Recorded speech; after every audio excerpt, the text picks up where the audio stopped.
오늘 공부할 주제는 그리스도와의 연합과 부활 생명, 이 주제를 가지고 말씀 나누겠습니다. 우리가 레위기 23장에 나오는 여호와의 절기에 대해서 우리가 지금 공부하고 있거든요. 그래서 이 여호와의 절기는 예수님의 생애라고 그랬어요. 사역에 대한 생애. 그래서 6월절은 예수 그리스도의 대속의 죽음이었습니다. 이미 공부했어요. 그 다음에 무교절은 죄 없는 그리스도와의 연합입니다. 오늘 공부할 것입니다. 그 다음에 초실절은 부활의 첫 열매인 그리스도와의 부활입니다. 실칠절은 초실절로부터 49일 지나서 50일째인데요. 오순절이 바로 성령 강림한 주일이죠. 이날은 이방인과 유대인이 하나가 되게 하고 신약의 교회가 탄생하게 하였습니다. 그 다음에 오는 절기는 나팔절인데 나팔절은 그리스도의 강림입니다. 그 다음 대속제일은 금식하며 회개와 함께 아사살 양이 되시는 그리스도의 대속의 확인입니다. 그리고 초막절은 알곡과 죽정이를 갈라놓는 대심판입니다. 일곱 절기에 대해서는요, 우리가 그냥 머릿속에 딱 기억하고 있어야 됩니다. 자, 그러면 이제 이미 공부한 거 조금 복습합니다. 6월절은 유대력으로 1월 14일입니다. 6월절 시작인 다음 날인 15일부터 7일 동안이 무교절이에요. 그럼 이 무교절에는 쓴나물을 먹으라고 그랬죠. 무교병은 누룩에 들어가지 아니한 떡을 먹고 쓴나물을 먹습니다.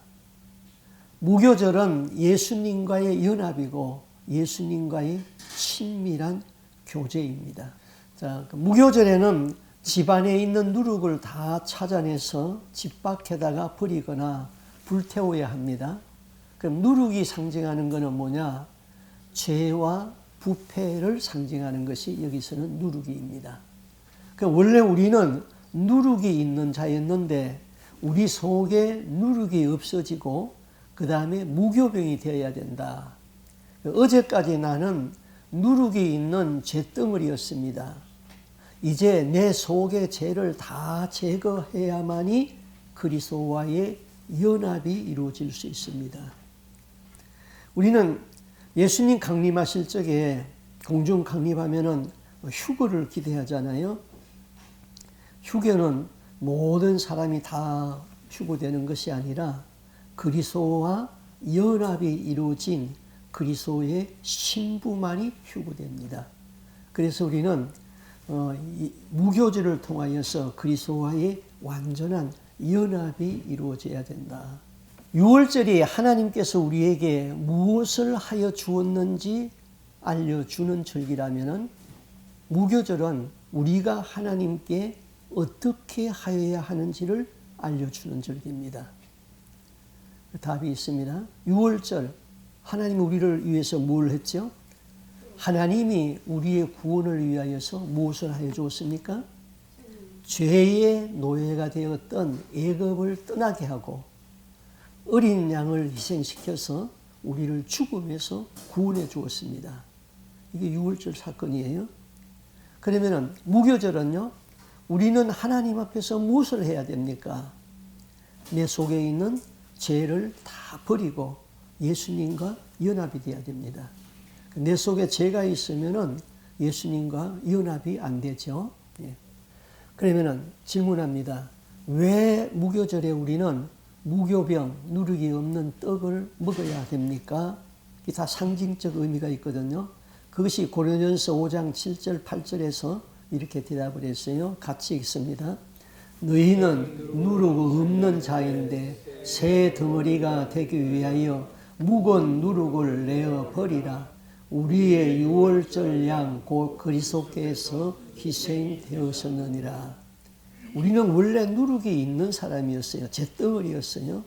그런데 이제 우리 속에 있는 잿덩어리를 다 버리고 우리를 썩고 부패하는 누룩을 다 갖다 버려야 되고 그것은 예수님이 우리를 위해서 십자가에서 희생되어졌기 때문에 죄 없는 자와 연합이 돼야 된다. 죄 없는 자로서 예수님과 연합이 돼야 된다.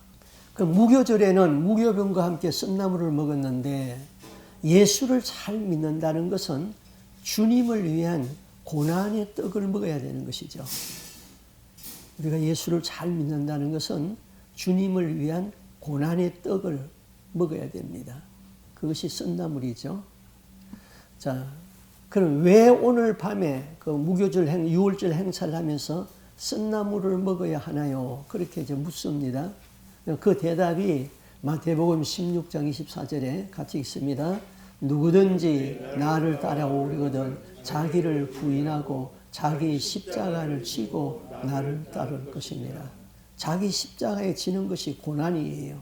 네. 그 다음에 마태복음 10장 37절 이하에 있습니다. 아버지나 어머니를 나보다 더 사랑하는 자는 내게 합당치 아니하고 아들이나 딸을 나보다 더 사랑하는 자도 내게 합당하지 아니하며 또 자기 십자가를 지고 나를 따르지 않는 자도 내게 합당하지 아니하느니라. 그러니까 예수님보다 더 좋은 것이 있으면 안 돼요. 내게 합당하지 않다 이 말은 예수님에게 합당하지 않으면은 예수님과 연합이 안 되고 예수님과 연합이 안 되면은 들림받을 수도 없고 천국에 갈 수도 없어요. 그러니까 우리는 오직 예수에 사는 겁니다. 그것이 예수님과의 연합인 것이죠. 예수님보다 더 사랑하는 것이 있으면은 그것은 우상이 되는 거예요. 우상을 다 버려라. 자, 무교절은 예수님과의 친교와 연합입니다. 그러면 신앙은 무교병 곧 누룩이 들어가지 아니한 순수한 떡으로 돌아가야 그리스도와 연합이 될 수 있다. 그래서 누누이 말하지만은 혼합 신앙에는 구원이 없어요. 혼합 종교에도 구원이 없어요. 우리 속에 불순물이 많이 있으면서 예수를 믿어요. 내 속에 불순물이 다 빠져나가야지 그리스도와 연합이 되는 거예요. 이 불순물을 뭘로 뽑아내죠? 하나님의 말씀과 기도를 통해서 불순물을 다 뽑아내야 되는 거예요. 내 속에, 요거는 우리 한번 같이 다 같이 읽습니다. 내 속에 있는 죄를 끄집어내서 버려라. 성령의 불로 죄를 태우라. 예수의 피로 죄를 씻어라. 죄와 상관이 없는 자 되어서 예수님과 연합하라. 나는 누룩 없는 무교병이 되었다. 나는 지금 누룩 없는 무교병이 되었다. 그때 그리스도와 연합이 되어집니다. 자, 여기까지가 이제 그 유월절과 무교절 지난번에 배운 건데 복습한 거예요. 그럼 오늘은 초실절과 칠칠절에 대하여서 공부합니다. 성경을 읽습니다. 레위기 23장 절기장입니다. 같이 읽어요. 이스라엘 자손에게 말하여 이르라. 이것이 나의 절기들이니 너희가 성례로 공포할 여호와의 절기들이니라. 첫째 달 열 나흘 저녁은 여호와의 유월절이요 공부했어요. 이달 15째 날은 여호와의 무교절이니 이래 동안 너희는 무교병을 먹을 것이요. 여호와께서 모세에게 말씀하여 이르시되 이스라엘 자손에게 말하여 이르라. 너희는 내가 너희에게 주는 땅에 들어가서 너희의 곡물을 거둘 때에 너희 곡물의 첫 이삭 한 단을 제사장에게로 가져갈 것이요. 안식일 이튿날 곧 너희가 요제로 곡식단을 가져온 날부터 세어서 7 안식일의 수요를 채우고 7 안식일 이튿날까지 합하여 50일을 계수하여 새 소제를 여호와께 드리되. 자, 그러면은 6월절이 1월 14일이죠.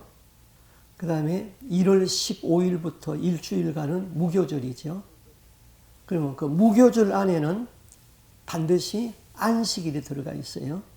그 안식일 다음 날이 초실절이에요. 그럼 그 초실절에는 첫 열매를 하나님 앞에 드리는 절기예요.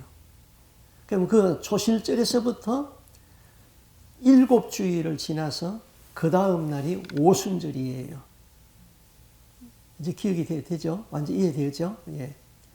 그러면 첫 열매는 모든 곡식의 첫 열매가 아니라 1년 중에서 가장 먼저 드려지는 곡물의 첫 열매예요. 그 1년 중에 제일 먼저 추수하는 곡식은 보리와 밀입니다. 밀의 첫 열매를 하나님 앞에 드리는 절기가 바로 초실절이다. 그럼 초실절은 무엇을 의미하느냐 이거죠. 첫 열매인 밀이 익을 때 초실절이 되면은 주인은 첫 열매를 하나님께 드리기 위하여 밭으로 나갈 준비를 합니다. 그럼 첫 열매를 드릴 밭이 없는 사람들은 자기가 알고 있는 사람의 밀밭으로 같이 나가게 되죠. 그러면 초실절은 무교절 속에 들어있는 안식일 다음 날이에요. 지금으로 말하면은 토요일이 안식일이니까 주일이죠. 주일날. 초실절은 안식일날 해가 질 때쯤이면은 밀밭에 있는 집에 동리 사람들이 다 모여요. 그리고 해가 지자마자 이제 안식일이 끝났죠. 그러면 이제 안식일은 일을 못하니까 안식일이 끝나니까 일을 할 수 있어요. 그래서 사람들은 그 주인의 밭을 쭉 둘러쌉니다. 그리고 주인이 낫을 들고 이제 잘 익은 이삭이 있는 곳으로 갑니다. 이삭을 배로 들어가죠. 주인이 낫을 대고 이제 밀밭에다가 보리밭에다가 밑에다가 낫을 대고 이제 그 둘러 있는 사람들에게 말합니다. 해가 졌습니까? 사람들이 대답해요. 해가 졌습니다. 이 낫으로 첫 열매를 벨까요? 예, 그 낫으로 첫 열매를 베십시오. 이걸 2번 반복을 해요. 그래서 주인이 첫 이삭을 뵙니다. 그거는 하나님께 드릴 예물이에요. 그럼 주인은 첫 열매를 들고 성전으로 가는데 거기에 있는 모든 사람들에게 다 한 단씩 베서 다 들려줍니다. 그래서 그것을 메고 이제 성전으로 갑니다. 성전으로 가면서 하나님을 찬양하는 노래를 해요. 이것이 초실절이에요. 그러면 초실절은 뭐냐? 예수님의 구속사역에서 부활인 것이죠. 고린도전서 15장 20절 같이 읽습니다. 그러나 이제 그리스도께서 죽은 자 가운데서 다시 살아 잠자는 자들의 첫 열매가 되셨도다. 예수님이 부활의 첫 열매가 되셨다. 예수님은 7 절기에 약속된 대로 구속사역을 이루어나가는 거예요. 무교절이 이루어졌죠. 6월절이 이루어졌죠. 무교절과 우리는 그리스도와의 연합이 돼서 하나가 되죠. 그 다음에 예수님이 부활했어요. 부활의 첫 열매가 됐어요. 자, 초실절이 우리가 지키는 부활줄입니다. 예수님은 초실절에 부활했습니다. 예수님은 부활의 첫 열매입니다. 초실절에는 첫 열매를 바치고 기쁨으로 춤을 춥니다. 우리가 지옥 형벌을 면하고 생명의 부활로 천국에 들어가는 것을 기뻐하며 춤을 추어야 됩니다. 우리가 부활 생명을 입고 천국에 들어간다는 것이 얼마나 놀랍고 큰 축복인지요. 그래서 우리 주님을 찬양하고 천국에 들어가는 것을 감사해야 되죠. 우리 부활의 시점이 언제인가? 이것 좀 성경의 난제인데요. 성경을 한번 살펴보겠습니다.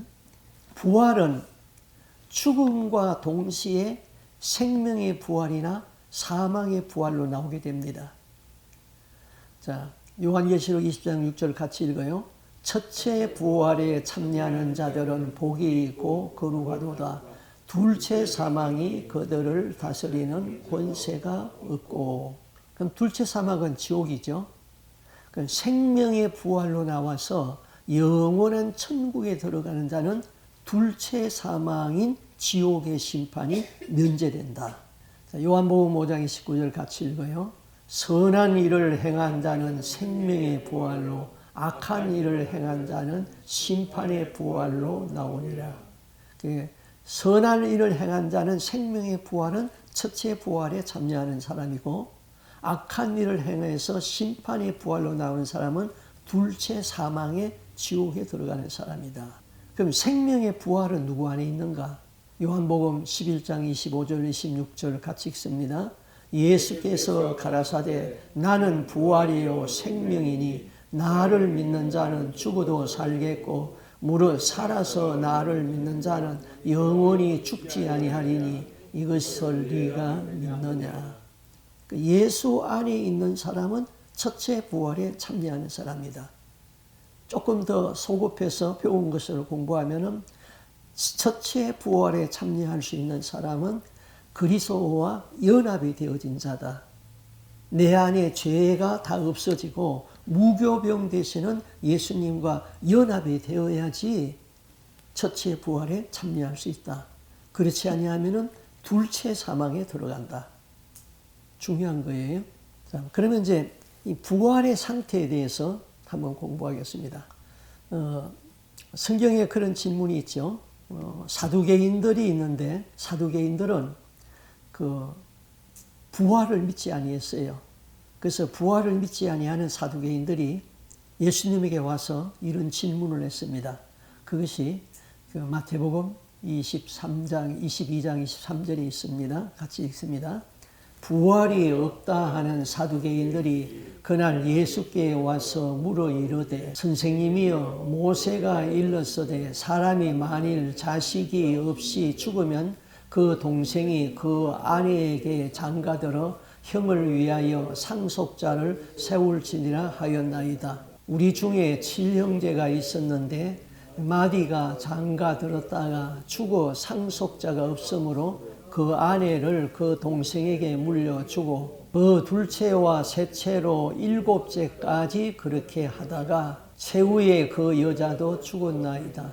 그런즉 그들이 다 그를 취하였으나 부활 때에 7 중에 누구의 아내가 되리이까? 예수께서 대답하여 이르시되 너희가 성경도 하나님의 능력도 알지 못하는 거로 오해했다. 부활 때에는 장가도 아니가고 시집도 아니가고 하늘에 있는 천사들과 같으니라. 죽은 자의 부활을 논할진대 하나님이 너희에게 말씀하신 바 나는 아브라함의 하나님이요 이삭의 야곱의 하나님이로라 하신 것을 읽어보지 못하였느냐. 하나님은 죽은 자의 하나님이 아니요 살아있는 자의 하나님이라 하시니 무리가 듣고 그의 가르침에 놀라니라. 자, 이 성경 내용은 우리가 다 알고 있는 거죠. 이스라엘의 계대 결혼에 의한 그 상속자를 세우는 것. 그래서 첫째가 아들이 없어 죽었는데 둘째 동생이 형수아가 결혼을 해서 아들을 낳아줘야 되는 거죠. 그게 이제 계대 결혼이라고 그럽니다. 근데 7째까지 했는데 다 아들이 없이 죽었다. 물론 사두개인들이 만들어 놓은 이야기입니다. 그럼 부활 때에는 누구의 아내가 됩니까? 그런 질문이었잖아요. 그 예수님의 대답은 부활 때에는 뭐 장가가고 시집가고 그런 것이 아니다. 하늘의 천사들과 같다.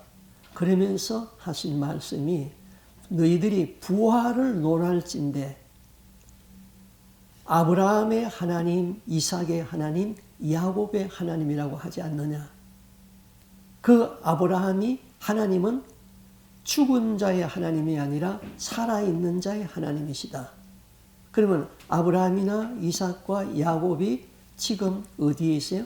부활해가지고 천국에 있다는 겁니다.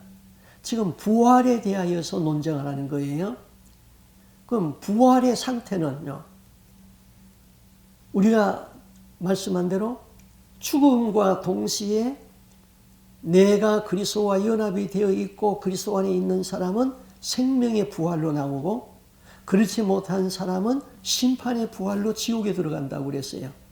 그럼 부활의 상태는요, 아브라함이나 이삭이나 야곱을 생각하면 되죠. 그 사람들이 육체를 가지고 있는 겁니까? 영으로 가 있는 겁니까? 부활의 상태가 영으로 가 있어요? 육체를 가지고 가 있어요? 왜 대답을 못 하시죠? 아브라함이 죽었어요. 그 영이 천국 가 있어요? 땅에 있는 시체까지 다 부활해서 천국 갔어요? 영으로 가 있는 거죠. 그게 부활이란 말이에요. 그런데 우리는 자꾸 우리의 육체가 자꾸 살아나서 간다고 그렇게 생각하잖아요. 예수님이 지금 부활에 대해서 말하잖아요. 부활을 논할진데 아브라함의 하나님, 이삭의 하나님, 야곱의 하나님, 하나님은 살아있는 자의 하나님이다. 그 살아있는 그 영이 천국에 가 있다. 부활로가 있다. 그래서 부활이라는 것은 내가 죽음과 동시에 생명의 부활과 사망의 부활로 나오는 거예요. 그 육은 무익하니 하나님의 나라를 인수받을 수 없다 그랬어요. 육은 무익하니까. 그런데 우리는 자꾸 이 죽어 있는 시체가 자꾸 살아나가지고 천국에 자꾸 간다고 그러는데, 물론 성경에도 그러한 부분들이 좀 있기는 있어요. 있지만은 여러분들이 더 확실하게 깨닫고 있으면은 같이 좀 이야기를 나누었으면 좋겠습니다. 그 다음 보겠어요. 그럼 부활의 상태가 육의 몸을 입은 상태인가? 육신을 가지고 성천한 엘리야와 에녹은 순간의 변화체를 입었습니다. 그 엘리야와 에녹은 죽음을 보지 아니하고 육체를 가지고 천국에 올라갔죠. 근데 우리 육체는 공중에 올라가면 다 얼어서 죽어요. 순간에 변화체를 입었다. 변화되었다 이거죠. 변화되었다. 예수님이 공중에 강림해서 이리로 올라 했어서 많은 사람이 들림을 받을 적에도 우리가 변화체를 입어서 들림 받는다 이거죠. 육체가 올라감과 동시에 변화되어서 올라가지. 이거 좀 이해되어집니까? 자, 이스라엘 초실절이 우리가 지키는 부활주일입니다. 예수님은 초실절에 부활했습니다. 예수님은 부활의 첫 열매입니다. 그런데 해마다 부활주일 날짜가 달라지는 것은 이스라엘의 초실절이 달라지기 때문입니다. 이게 좀 문제예요. 왜냐하면요, 이스라엘 백성들은요, 지금 예수를 안 믿잖아요. 예수를 안 믿어요. 그러니까 예수님이 부활했다는 것을 말을 안 해요. 예수님이 부활했다는 것을 인정을 안 해요. 그러면 성경대로 말하면요, 1월 14일이 무슨 절기요? 6월절. 그 다음에 15일부터 일주일은 뭐예요? 무교절. 그 무교절 안에 있는 안식일 다음 날부터 무교절 다음 날에 안식일 그 다음 날이 초실절. 그때부터 7주일을 지나서 50일째 오순절 이렇게 나가면은 예수님의 부활을 날짜가 거의 며칠 차이밖에 안 나요. 근데 해마다 어떨 적에는 뭐 한 달씩 차이가 나고 그러지. 그거는 이스라엘에서 초실절을 자기들 마음대로 바꾸기 때문이에요. 초실절을요. 초실절은 첫 열매를 거두어서 성전에 갖다 드리는 날이거든요.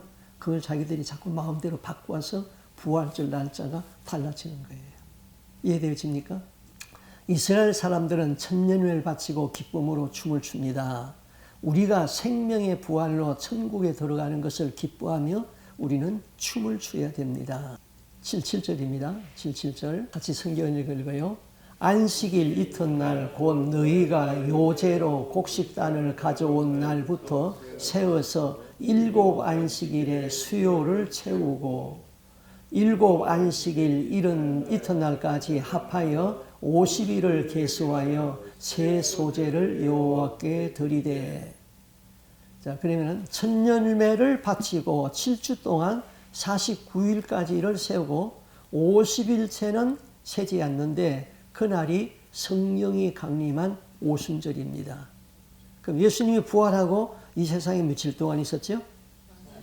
40일 동안. 40일 있고 그 다음에 공중에 강림하셨어요. 성천하셨어요. 성천하시고 약 열흘 있다가 오순절에 성령이 오셨죠. 예수님의 생애죠. 그래서 오순절은 바로 성령을 예수님이 보내주셨다. 그래서 예수님의 임무 사역이 끝나고 이제 성령이 우리와 함께 오셔서 그 사역을 하는다. 그래서 일곱 절기는 예수님의 구속 사역에 대한 생애이다. 그 다음에 있는 것이 뭐예요? 나팔절이죠. 나팔절은 예수 그리스도의 공중 강림입니다.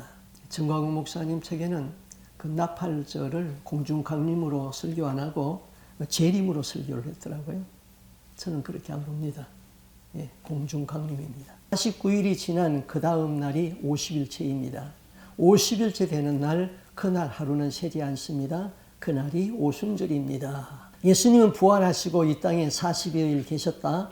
그리고 성천하시며 너희는 내가 보내줄 보혜사 성령을 받기까지 예루살렘을 떠나지 말라고 약속하신 성령을 기다리라고 했습니다.